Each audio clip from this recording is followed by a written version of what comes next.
আসসালামু আলাইকুম সুপ্রিয় শিক্ষার্থী বন্ধুগণ, আজকে আমরা ম্যানেজমেন্ট অ্যাকাউন্টিং এর chapter 5 relevant cost for decision making নিয়ে আলোচনা করব। তো এই চ্যাপ্টারটা অনেক বেশি ইম্পর্টেন্ট। এই চ্যাপ্টার থেকে প্রতি বছরই প্রত্যেকটা ডিপার্টমেন্টে অঙ্ক আসে। আশা রাখি তোমরা আমার সাথে থাকবে, আমার সাথে লেগে থাকলে ইনশাআল্লাহ এই চ্যাপ্টারটা কমপ্লিট করতে পারবে। ঠিক আছে, আর ধারাবাহিকভাবে প্রতিটি চ্যাপ্টারে ক্লাস কিন্তু তোমরা আমার সাথে লেগে থাকলেই পাবে। আর যারা স্পেশাল সাপোর্ট নিতে চাও তারা অবশ্যই ডেসক্রিপশন বক্সে আমার হোয়াটসঅ্যাপ নাম্বার দেওয়া থাকবে, সেখানে যোগাযোগ করতে পারো। তো প্রথমে আমরা একটা ম্যাথমেটিক্যাল টার্মস নিয়ে আলোচনা করব। এটি অ্যাকাউন্টিং ডিপার্টমেন্টে 2017 সালে এসেছিল। কেন আমরা সরাসরি ম্যাথ নিয়ে শুরু করতেছি? কারণ এখানে বেসিক কিছু ফর্মুলা রয়েছে যেগুলো তোমার আগে না জানলেও চলবে, অঙ্কের মাধ্যমে প্র্যাকটিস করলে মাথায় ভালো ঢুকবে। এই জন্য আমরা ওই ফর্মুলাগুলো আগে দেইনি। হ্যাঁ, তো দেখি 2017 সালে যে ম্যাথটা আসছিল এটা পড়ে একটু দেখি কেমন টাইপের ম্যাথ এখানে। হ্যাঁ, কি বলা আছে? Faisal Chemical Limited turns out a single product. Okay, the highest capacity of company is 6 lakh kgs. তার মানে প্রোডাকশন ইউনিট তার সর্বোচ্চ ক্যাপাসিটি হলো 6 লাখ কেজি। হ্যাঁ, presently the firm produce 4 lakh kgs, মানে তো বর্তমানে সে উৎপাদন করলো কত? 4 লাখ কেজি। হ্যাঁ, it has receive a foreign offer for 80,000 KGs at টাকা 13 পার কেজি। তাহলে এই একটা বিদেশি অফার পাইল। হ্যাঁ, বিদেশি কোনো কোম্পানি থেকে বা বিদেশি কোনো নাগরিক একটা অফার করে বসলো যে সে 80,000 কেজি প্রোডাক্ট নেবে, 13 টাকা কেজি করে দিবে প্রত্যেকটা। হ্যাঁ, দ্য কোম্পানি সেলস টাকা 17 পার কেজি। কোম্পানি এটা 17 টাকা পার কেজিতে বিক্রি করলো। The standard cost set per KG are given below. তাহলে এর মধ্যে স্ট্যান্ডার্ড কস্ট সেট রয়েছে, প্রতি কেজিতে কত টাকা আছে সেটা নিচে দেওয়া আছে। কি দেওয়া আছে দেখো, 1 কেজি ম্যাটেরিয়াল, 1 কেজি প্রোডাক্ট তৈরি করতে এর জন্য যে ডিরেক্ট ম্যাটেরিয়াল মানে প্রত্যক্ষ কাঁচামাল, যেটা একদম র কাঁচামাল যেটা, সেটা লাগবে 6 টাকা 1 কেজির জন্য। তারপরে ডিরেক্ট লেবার লাগবে 1 কেজি প্রডিউস করার জন্য 3 টাকা 50 পয়সা। ভেরিয়েবল ওভারহেড, ঠিক আছে, পরিবর্তনশীল উপরিব্যয় যেগুলো রয়েছে 3 টাকা 25 পয়সা লাগবে। আর ফিক্সড ওভারহেড আছে 1 টাকা 75 পয়সা। টোটাল 14 টাকা 50 পয়সা খরচ হচ্ছে। তাইলে রিকোয়ারমেন্ট বলছে should the company accept the offer. এই যে ফরেন অফার যে পাইলো 80,000 কেজি 13 টাকা করে, এই অফারটা কি অ্যাকসেপ্ট করা উচিত কিনা? হ্যাঁ, তাইলে এটাকে আমাদের জাস্টিফাই করতে হবে যে আসলে এই প্রডিউসটা করলে কত টাকা খরচ হয় আর এই অফারটা অ্যাকসেপ্ট করতে পারবো কিনা। হ্যাঁ, তাইলে কি বলা আছে দেখো, সেলস ভলিউম কেজিতে দেওয়া আছে 4 লাখ, আর ফরেন মার্কেটে দেওয়া আছে 80,000, টোটাল হলো 4,80,000। হ্যাঁ, অর্থাৎ এটা ওরা রিসিভ পাইছে, ফরেন রিসিভ পাইছে, কিন্তু এটা এই 80,000 কেজি কিনবে তাদের কাছ থেকে 13 টাকা করে। হ্যাঁ, আর তার প্রডিউস করতে খরচ হচ্ছে কিন্তু পার কেজিতে প্রায় 14 টাকা 50 পয়সা। হ্যাঁ, ওকে, তাইলে দেখি কি হয়। তাহলে এটা হলো টোটাল হলো 4,80,000। হ্যাঁ, এখন সেলস 17 টাকা এবং 13 টাকা রেসপেক্টিভলি। এই যে 80,000 ক্রয় করবে এটি হলো 13 টাকা করে, আর বাকি যে 4 লাখ প্রডিউস করলো সেটি 17 টাকা করে সেল করবে। তাইলে দেখো, এই 4 লাখের জন্য 4 লাখ গুণন 17 সমান 68 লাখ টাকা, আর এই 80,000 গুণন 13 সমান 10,40,000 টাকা। তাহলে টোটাল কত হলো? 78,40,000 টাকা। এটি হলো সেলস ভ্যালু। এখন আমার ভেরিয়েবল কস্ট করতে হবে। তো ভেরিয়েবল কস্ট দেখো, ভেরিয়েবল কস্ট এই যে ম্যাটেরিয়াল রয়েছে, ডিরেক্ট ম্যাটেরিয়াল রয়েছে কত? পার কেজিতে 6 টাকা করে। তাহলে 6 লাখের জন্য কত হবে? 4 লাখের জন্য 6 গুণন 4 লাখ 24 লাখ হবে। আর 80,000-এর জন্য কত হবে? 80,000 গুণন 4 সমান 4,80,000 হবে। টোটাল 28,80,000।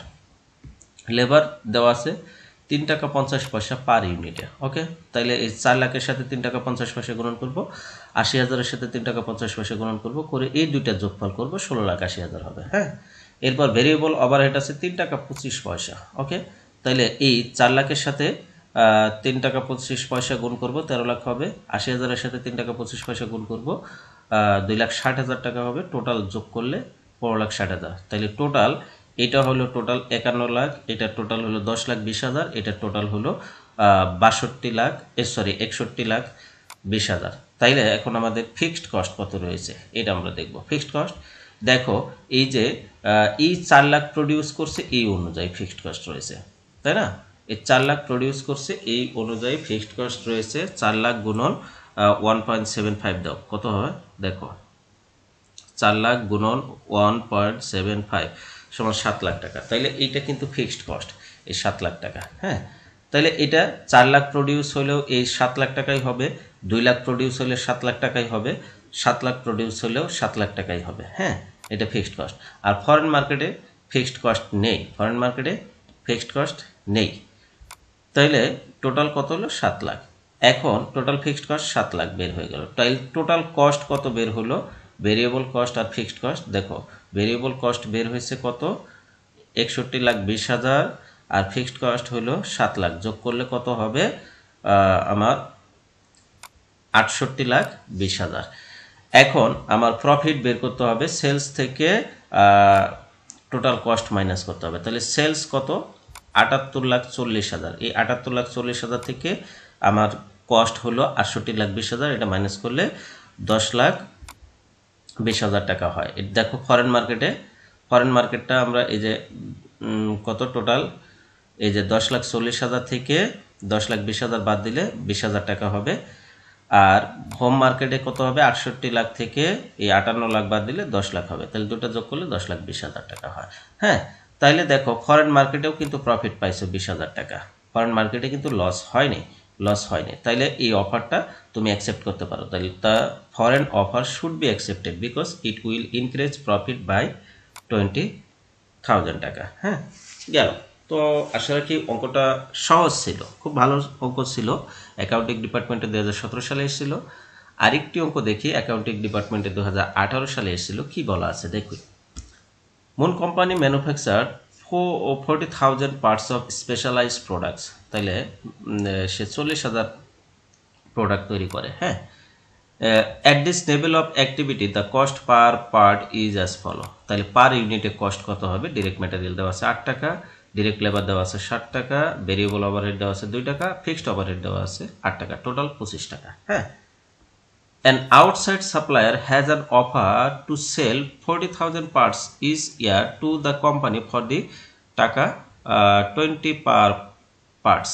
তাইলে ওই যে আগেরটার মতো, আগের যেরকম ফরেন কোম্পানি অফার করছিল 80,000, এটা আবার আর একটা কোম্পানি, বাইরের একটা কোম্পানি 40,000 অফার করছে, সেটা 22 টাকা করে। হ্যাঁ, if the company accept this offer the facilities now being used to manufacture the parts could be rented to another company at an annual rental of টাকা 80,000। যদি এই অফারটা নেয় তাহলে তার একটা রেন্টাল কোম্পানিতে 80,000 টাকা আবার ভাড়া বেড়ে যাবে।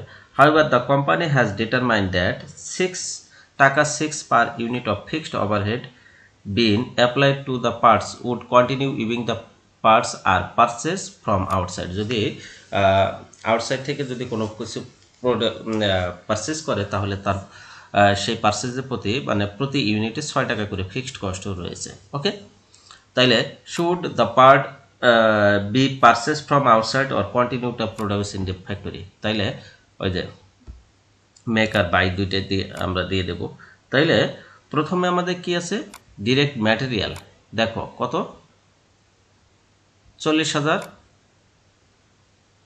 ইউনিটের জন্য কি আছে 40,000 ইউনিট, পার ইউনিট 8 টাকা করে। তাহলে 40,000 গুণন 8 সমান 3,20,000। এরপর ডিরেক্ট লেবার 40,000 গুণন 7 সমান 2,80,000। ভেরিয়েবল ওভারহেড 40,000 গুণন 2, পার ইউনিট কত 2 টাকা করে আছে, তাইলে কত হবে 80,000। এরপর ফিক্সড ওভারহেড 40,000 গুণন 8, পার ইউনিট 8 টাকা করে আছে, তাইলে কত হবে 3,20,000। এখন ফিক্সড ওভারহেড আরেকটি আছে, যদি আমরা ইয়া করি ওই যে বাইরে থেকে পারচেজ করি তাহলে সেটার আছে কত আছে 6 টাকা করে। তাহলে ওইটার ওই 40,000 গুণন 6 করলে কত হবে 2,20,000 টাকা। এটা বাই যাবে, হ্যাঁ, যদি বাই করি। আর যদি মেক করি তাহলে এটা, তাহলে পারচেস কস্ট হবে, যদি পারচেস করি এই 40,000, তাহলে কত টাকা করে 22 টাকা করে পারচেস করতে হবে। তাহলে কত হবে 8,80,000। ওকে।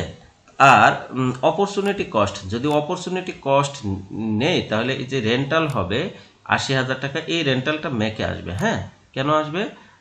The facilities now bin use to manufacture the parts could be rented.